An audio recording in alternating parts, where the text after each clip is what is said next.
कमरिया लचके रे ओ बाबू जरा बचके रे चुबना दुनु दलके रे कमरिया लचके रे ओ बाबू जरा बचके रे चुबना दुनु दलके रे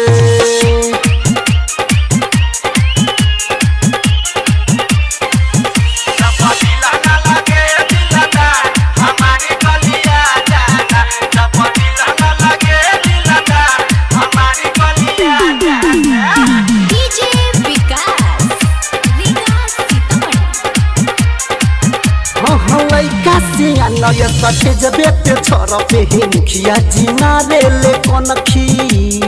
मुखिया जी मारे ले कोनखी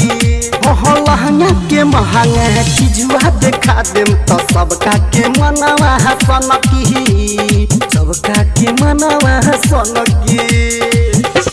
सबका के मनवा हसनकी सबका के मनवा हसनकी लइका से नया सटे जबे पे छोरा पे हे मुखिया जी मारे ले कोनखी मुखिया जी मारे ले कोनखी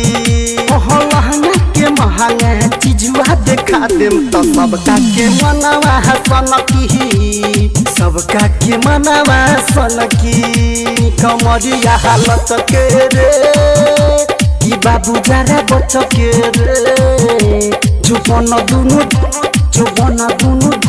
चुबना दुनु दलके रे चुबना दुनु चुबना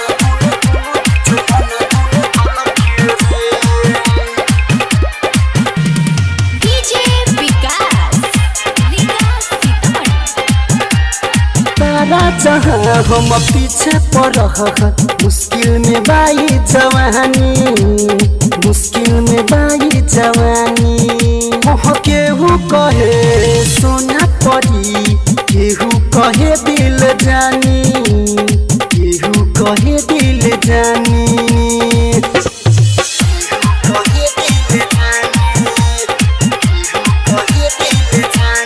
तारा जहाँ हम पीछे पड़ मुश्किल में बाई जवानी मुश्किल में बाई जवानी केहू कहे सोना पड़ी केहू कहे दिल जानी केहू कहे दिल जानी कमरिया हालत के रे ई बाबू जरा बचके रे चुबना दुनु चुबना दुनु चुबना दुनु दलके रे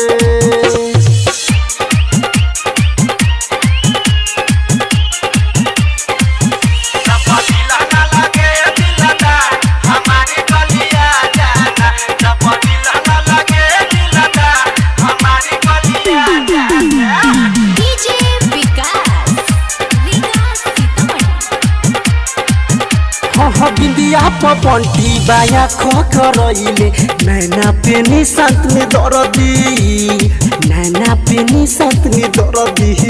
हो हाथे न कबू केहू के आई बनत चढ़ा दी है हरदी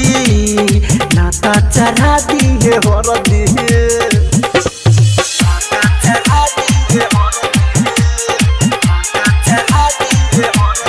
बिंदिया पंटी बाया खरइले नैना पे निशांत में दरदी नैना पे निशांत में दरदी हो हाथे न कबू केहू के आई बनत चढ़ा दी है हरदी नाता चढ़ा दी है हरदी कमरिया हालत के रे ई बाबू जरा बचके रे चुबना दुनु चुबना दुनु चुबना दुनु दलके रे